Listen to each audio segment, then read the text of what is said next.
પગના તળિયામાં થતો દુખાવો અથવા તો પગની એડી અને પગની પાનીમાં થતો દુખાવો. કદાચ જ એવું કોઈ હશે કે જેને આ દુખાવો ના થયો હોય, અથવા તો જો દુખાવો થયો હોય તો દવા અને ઇન્જેક્શન લઈને થાકી ગયા છતાં પણ તેનો પરમનન્ટ ઇલાજ નથી થતો. આ દુખાવો થવાના ઘણા કારણો છે, જેમાંનું સામાન્ય એક કારણ છે પ્લાન્ટર ફસાઇટિસ. તો આજના આ વિડીયોમાં આપણે પ્લાન્ટર ફસાઇટિસ વિશે વાત કરશું. હવે સૌથી પહેલાં તો આપણે એ જાણીએ કે પ્લાન્ટર ફેસ્ટિયા એટલે શું. તો કે પગના એડીના હાડકાથી લઈ અને આંગળા સુધીના હાડકા છે એ હાડકાના નીચે એક પડ આવેલું છે. આ પડને આપણે પ્લાન્ટર ફેસ્ટિયા કહીએ છીએ. પ્લાન્ટર ફેસ્ટિયાનું કામ હાડકા, પગની એડીના હાડકા અને આંગળા સુધીના હાડકાની જે કમાન બને છે આ કમાનને આધાર આપવાનું અને રક્ષણ આપવાનું કામ છે તે આ પ્લાન્ટર ફેસ્ટિયા કરે છે.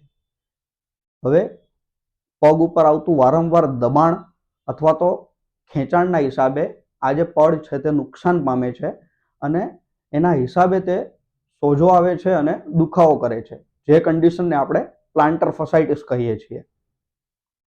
ક્યારેક એડીના છેલ્લા હાડકાનો થોડોક ભાગ વધતો હોય છે, જે આ પડ ઉપર દબાણ કરે છે અથવા તો આ પડ નુકસાન પામે છે, જેના કારણે દુખાવો થાય છે.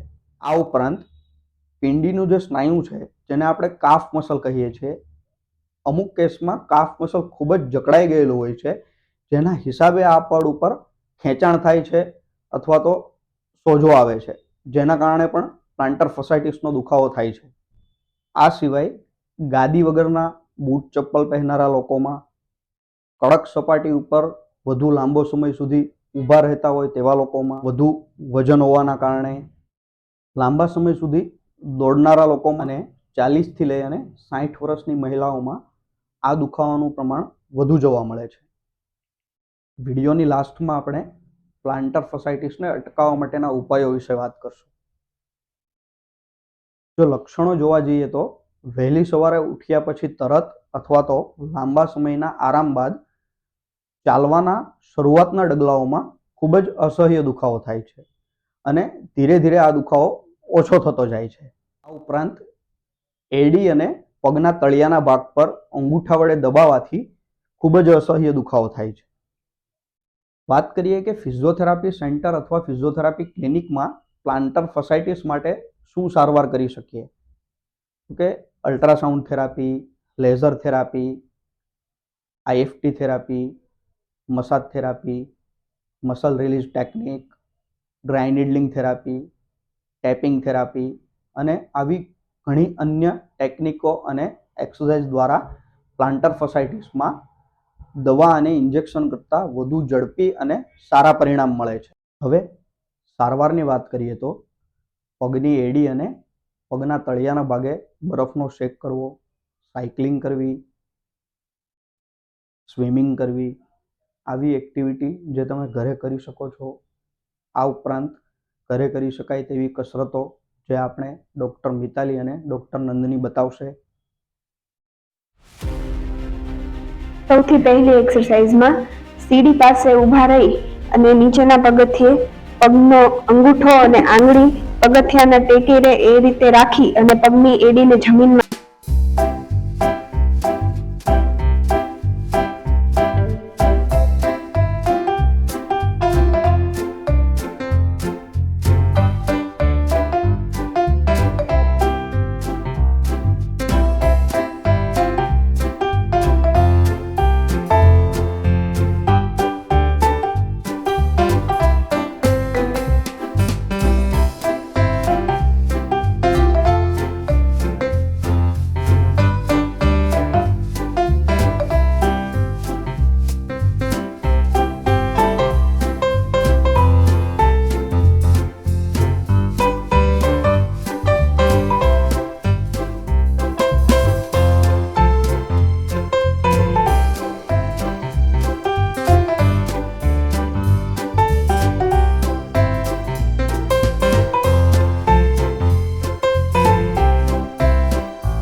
વાત કરીએ કે પ્લાન્ટર ફસાઇટિસને અટકાવવા માટેના ઉપાયો.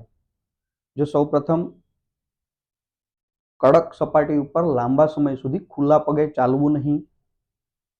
ત્યારબાદ જે લોકોનું લાંબો સમય સુધી ઊભવાનું અથવા વજનવાળું કામ હોય છે તો તે લોકોએ ઓછી ગાદીવાળા સ્લીપર અથવા શૂઝનો ઉપયોગ કરવો. આ ઉપરાંત વજન વધે નહીં તેની કાળજી રાખવી. પથરાવાળી અને ખળબચડી સપાટી ઉપર ખુલ્લા પગે ચાલવું નહીં.